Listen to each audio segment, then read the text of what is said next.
तो सारा ट्रिप बर्बाद हो गया होगा ये न्यूज़ सुन के। So sad, sweetie. क्या हो गया शुदा? क्या फजूल बातें सुनने के लिए खड़ी हो गई? Come on, let's go. लगता है ट्रिप कैंसिल होने की वजह से हारिस को कुछ ज्यादा ही गुस्सा है। चली जाओ, इससे पहले यहीं शुरू हो जाए। आउटस्पोकन तो वो शुरू से है। सुना नहीं उन्होंने क्या कहा? क्यों फजूल बातें सुनने के लिए खड़ी हुई हो?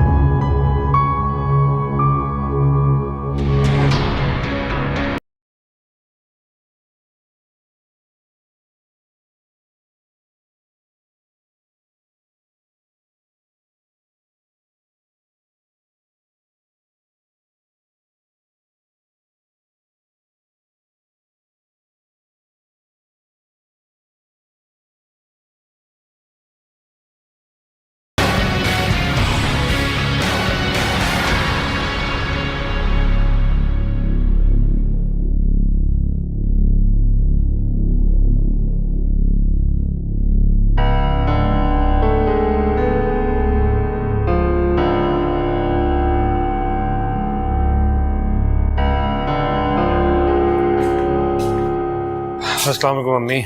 वालेकुम अस्सलाम। क्या हाल है? कैसी तबीयत है आपकी? बस ठीक ही है बेटा, कुछ ज्यादा अच्छी नहीं है।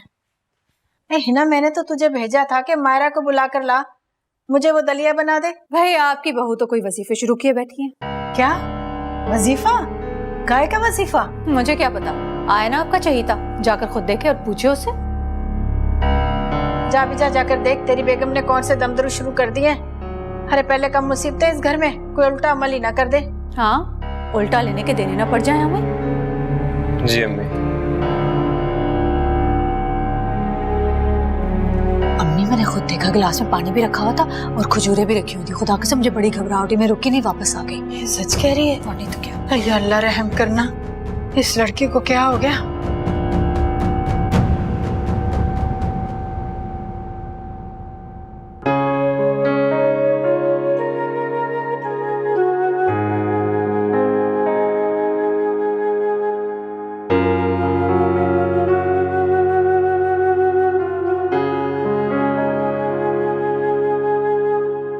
शुक्र है आप आ गए। अब बिस्मिल्लाह पढ़ के जल्दी से दम की भी खजूरें खा लें। वो क्यों भाई? वो किसी ने अम्मी को सूरह मरियम का वजीफा बताया औलाद के लिए, तो बस वही शुरू किया। इंशाल्लाह अल्लाह पाक करम करेगा। खाए?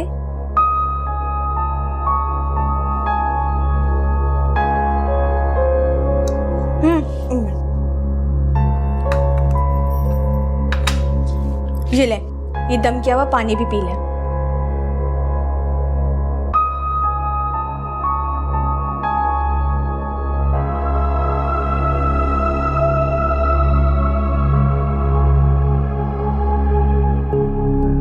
क्या रोटियां बनाई हैं आज? पप्पू, हेरा बोल रही है मुझे भूख नहीं है। अरे तो कब तक भूख हड़ताल करके बैठी रहेगी? ये दोपहर से कुछ नहीं खाया उसने। खुदा की कसम आप भी ना उसके पीछे पड़ जाती हैं। तो क्या करती मैं? हरकतें उसने ऐसी कर दी। लेकिन पप्पू, गलतियां तो इंसानों से ही होती है ना। बस बस, तुम ये गलतियों का सबक जो है ना हमें मत पढ़ाओ, अपने ऊपर ध्यान दो। क्या मतलब? मैं समझी नहीं। ये जो वजीफे शुरू किए ना तुमने, कहीं तुम पर उल्टा ही असर ना पड़ जाए। नहीं नहीं पप्पू, मैं तो बस सूरह मरियम पढ़ रही हूँ कुरान पाक से, और कुरान पाक तो अल्लाह का कलाम है ना। पता है मुझे, मैंने सोचा कहीं कोई और ही काम शुरू ना कर दो। काला जादू ना अम्मी? वैसे मैंने सुना है जिन औरतों की औलाद नहीं होती ना वो काला जादू कराती है। खुदा की कसम मेरे ससुरालियों में बहुत आम बात है। अरे हाँ, तेरी ससुरालियों से याद आया, शुक्र है अल्लाह का, उस मनूस शायद ने दोबारा कॉल नहीं की। अब कैसे करेगा? वो पहले वाली हिना नहीं रही हूँ मैं, एक बेटे की माँ हूँ। ऐसे लोग सही कहते हैं सियाने, जिस औरत के यहाँ औलाद हो जाती है ना उसकी पोजीशन खानदान में मजबूत हो जाती है।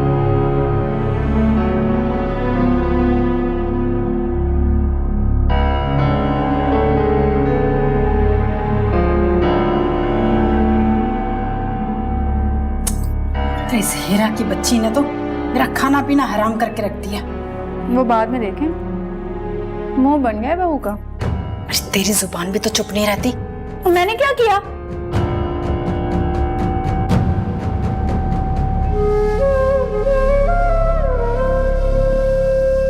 ऐसा लगता है कोई खौफनाक या भयानक ख्वाब देखा हो। हम लड़कियां कितनी बेवकूफ होती हैं।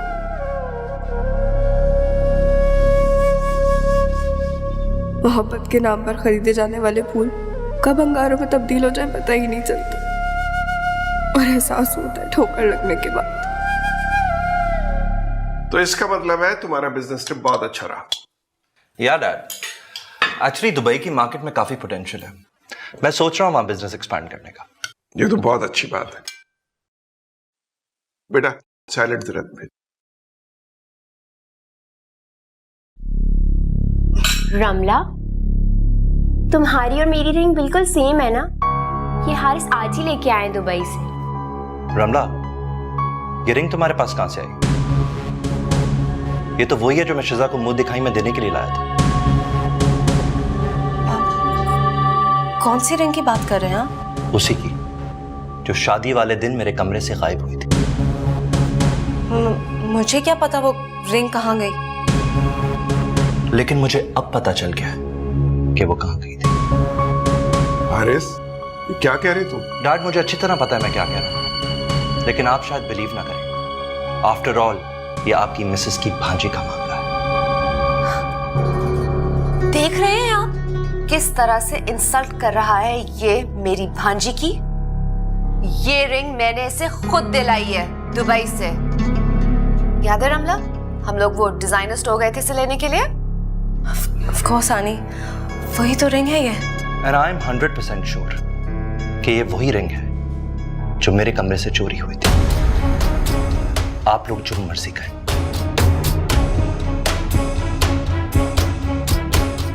कर दिया ना नाराज इसे। Are you satisfied now?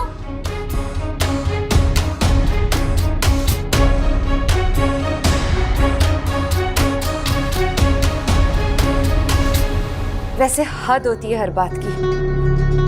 Haris को शर्म आनी चाहिए इस किस्म की चीप इल्जाम तराशी करते हुए। आखिर रमला ने उसका बिगाड़ा क्या है? हारिस सोचे समझे बगैर किसी को ब्लेम नहीं कर सकता। तो आपका ये मतलब है कि मेरी भांजी चोर है? उसका ताल्लुक किसी थर्ड क्लास फैमिली से, या उसने जिंदगी में पहली मर्तबा डायमंड देखा था? मैंने कब ये कहा है? तुम खुद सोचो कि दोनों रिंग्स अगर सेम है तो कोई भी कंफ्यूज हो सकता है। कैसी बच्चों वाली बातें करे रंधावा जी। क्या एक डिजाइन की चीज एक शॉप पे एक मर्तबा ही मिलती है? फर्ज करें अगर ऐसी ही बात है तो हारिस को दोबारा वो रिंग दुबई से कैसे मिल गई? बात तो तुम ठीक कर रही हो। क्या वाकई उसने तुम्हारे साथ जाकर खरीदी थी रिंग? ऑफ कोर्स रंधावा जी, मैं आपसे झूठ क्यों बोलूंगी? तो इसका मतलब है हारिस को कोई बड़ी गलतफहमी हुई है। कितना हर्ट कर दिया रमला को। वो उस वक्त से कमरे में बंद रोए चली जा रही है। पता नहीं क्या सोच रही होगी हमारे बारे में। प्लीज तुम उसे जाके समझाओ। मैं हारिस से बात करूंगा। अच्छा,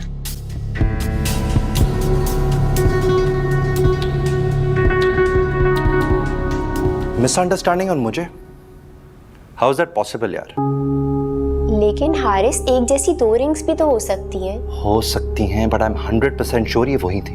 लेकिन मम्मी कह रही थी वो साथ गई थी जब रमला ने वो रिंग ली थी। झूठ बोल रही है मम्मी भी और उनकी भांजी भी। लेकिन इतनी सी चीज के लिए कोई झूठ क्यों बोलेगा? शिजा, जब इंसान की सेल्फ रिस्पेक्ट डिग्रेड हो रही हो ना, तो वो छोटी छोटी बातों पर भी स्टैंड ले लेता है। और मम्मी पर तो मुझे वैसे भी एतबार नहीं है। आप छोड़ें सारे किस्से को।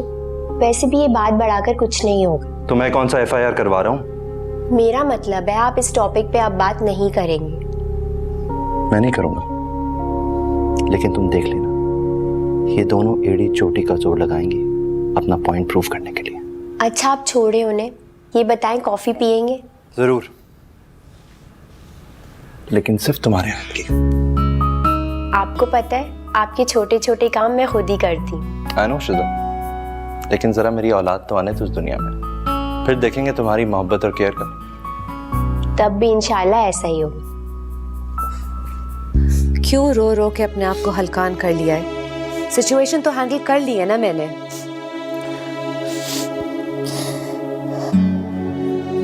आनी, आपको पता है हारिस के मामले में मैं बिल्कुल बेबस हूँ। उसूलन तो तुम्हें ऐसी फजूल हरकत करनी ही नहीं चाहिए थी। मोहब्बत किसी उसूल या कायदे की पाबंद नहीं होती। वो तो सब ठीक है, लेकिन इतनी चीप हरकत करने की क्या जरूरत थी? ते प्यार से उस स्टूपिड शिजा के लिए डायमंड रिंग लेकर आया था। बस मुझे गुस्सा आ गया और मैंने और क्या फायदा हुआ? एटलीस्ट उसे मुंह दिखाई का गिफ्ट तो नहीं मिला ना। सारी बात तो इवेंट की होती है, गिफ्ट तो मिलते ही रहते हैं। अच्छा छोड़ो अपनी इन फजूल बातों को और मुझे ये बताओ कि आगे इस सिचुएशन को कैसे हैंडल करना है। हारिस इस बात को इतने आराम से जाने नहीं देगा। आप है ना आनी, आपने वैसे भी रंधावा अंकल को तो हैंडल कर लिया है, किस बात की टेंशन है अब आपको? हाँ वो सब तो ठीक है, लेकिन हारिस को तुम लाइटली मत लेना। मैंने हारिस को हमेशा सीरियस ही लिया है, वो ही है जो मुझे लाइटली लेता है। रमला क्यों हारिस के पीछे पड़ गई है? वो इस हद तक आगे बढ़ सकती है, मैं सोच भी नहीं सकती थी। मुझे तो यकीन नहीं आ रहा तुम दुबई से वापस आ गए। और यार यकीन भी दिला दूंगा, लेकिन पहले ये बता कि तूने ये मजनू जैसी सूरत क्यों बनाई हुई है? बस यार, मैरिड लाइफ और घरेलू परेशानियों ने कुछ अपसेट कर रखा है। तुम्हारे अलावा दोस्त भी कोई नहीं था, और तुम भी दुबई में जाके ही बैठ गए। और यार परेशान क्यों होते हो? मुश्किलों का हल भी निकल आएगा। चलो बताओ अपने मसाइल। यार बहुत लंबी कहानी है, पर इस वक्त तो लेट हो रहा हूँ, अम्मी वेट कर रही होंगी। फॉर गॉड सेक बिलाल, तुम आज भी अम्मी और आपस से इस तरह डरते हो जिससे ना स्टूडेंट लाइफ में डरते थे। याद है ना कितना मजाक उड़ाते थे हम तुम्हारा। खुदा के वास्ते अब बस कर दो। यार तुम्हें तो हर चीज पता है ना। ओ यार मुझे तो मालूम है, लेकिन तुम भी तो अकल से काम लो। कब तक अपने घर की खवातीन की उंगली पकड़ के चलते रहोगे? हद है। काम देख रही है अपने शहजादे का, इतनी रात हो गई अभी तक आया ही नहीं है। अरे आ जाएगा, शाम का वक्त है ना, ट्रैफिक बहुत ज्यादा होती है, देर सवेर तो हो जाती है ना। ये मायरा कहाँ है? कान पे फोन चिपकाए कमरे में घुसी बैठी है। उसका ऐसा कौन सा बिजनेस चल रहा है भाई? मुझे क्या पता कौन सा बिजनेस है, लेकिन ससुराल की ना मिनट मिनट की रिपोर्ट देती है अपने मैके। मैंने खुद सुना है कई बार। अच्छा अभी तो बुलाओ ना शहजादी साहबा को, और उस हीरा साहबा को भी बुलाओ जो कमरे में मुंह छुपाए बैठी हुई है, और उससे कहो ये सोग मनाना बंद करे अब। वैसे अम्मी, हीरा को ना उस मायरा के सामने कम ही बोला करें। खामखा में ना अपनी बच्चियों की कमजोरियां बहुओं के हाथों में नहीं देते। समझ लें अब ये बात, मैं समझाऊं आपको। तुम ही लोग तो समझाओगे मुझे अब। यार मैं इतनी बड़ी बात कैसे तुम्हारी भाभी से छुपा सकता हूँ? और ये ऐसी खुशी की बात भी नहीं है कि तुम हर एक को बताते फिरो। इसी वजह से तो अपसेट हूँ। कई डॉक्टर्स को दिखा चुका हूँ, लेकिन कहीं से कोई अच्छी खबर नहीं मिली। ऊपर से तुम्हारी भाभी को इतनी बातें सुनने को मिलती हैं मेरी वजह से। वो तो ठीक है यार, लेकिन शायद तुम्हें अभी अपनी पोजीशन का अंदाजा नहीं। यार इंसान को बाज मामलात में ना चाहते हुए भी अपने लिए खुदगर्ज होना पड़ता है। मेरा ख्याल है मुझे मायरा को बता देना चाहिए, बहुत सेंसिबल है वो। और मेरा ख्याल है कि कोई भी औरत इतनी बड़ी बात सुनने के बाद अपने सेंसेस में नहीं रह सकती। तो यार इसमें मेरा भी तो कोई कसूर नहीं है, और वैसे भी मैं सारी जिंदगी कैसे छुपा सकता हूँ उससे ये बात। ठीक है फिर उसके बाद तुम्हारा हाल भी अपने कोलीग मसूद साहब जैसा हो जाएगा। याद है ना उनकी बीवी 12 साल बाद उनको छोड़ के गई थी इसी प्रॉब्लम की वजह से। नहीं मुझे छोड़ नहीं सकती, बहुत प्यार करती है मुझे। मेरे दोस्त अपनी ख्याली जन्नत से जरा बाहर निकल आइए। खुशफहमी का गुब्बारा जब फटता है ना तो सारी हवा बाहर निकल जाती। और मुझे लगता है कि तुम्हें बात की संजीदगी का ढंग से अंदाजा नहीं है।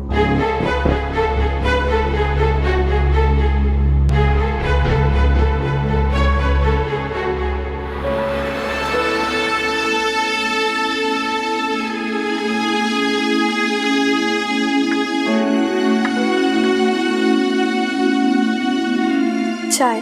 हाँ?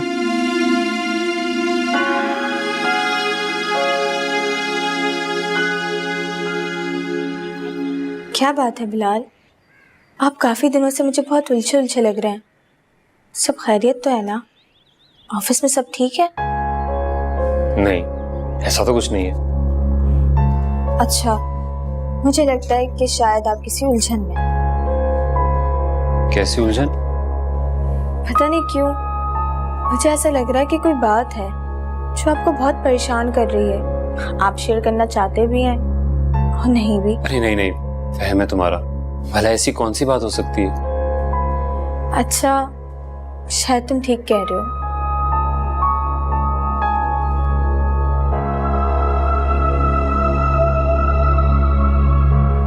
तुम ये जैन के कपड़ों को इतना गौर से क्यों देख रही हो? सोच रही हूँ कि अल्लाह पाक हमें ये खुशी कब देगा जब हमारे कमरे में भी ऐसी छोटी छोटी चीजें नजर आएंगी। अगर अल्लाह ताला ने हमें ये खुशी ना दी तो? अल्लाह ना करे, कैसी खौफनाक बातें कर रहे हैं आप। मैं तो ऐसा सोचने का तसव्वुर भी नहीं कर सकती। और आप भी ज्यादा फजूल ना सोचा करें। वो तो ठीक है मायरा, लेकिन कभी कभी अल्लाह ताला अपने बंदों को किसी एक नेमत से महरूम रखकर आजमाता भी तो। फर्ज करो अगर हमारे साथ ऐसा हुआ तो क्या करोगी तुम? कैसी बातें कर रहे हैं आप? मैं तो रो रो के ही पागल हो जाऊंगी। और अल्लाह पाक हमें भला ऐसी आजमाइश में क्यों डालेगा? हम तो अपने खुदा के बहुत कमजोर बनते हैं ना। आप भी ना कभी कभी बहुत अजीब सी बातें करने लग जाते हैं। अच्छा, अब ये चाय पिए, ठंडी हो रही है।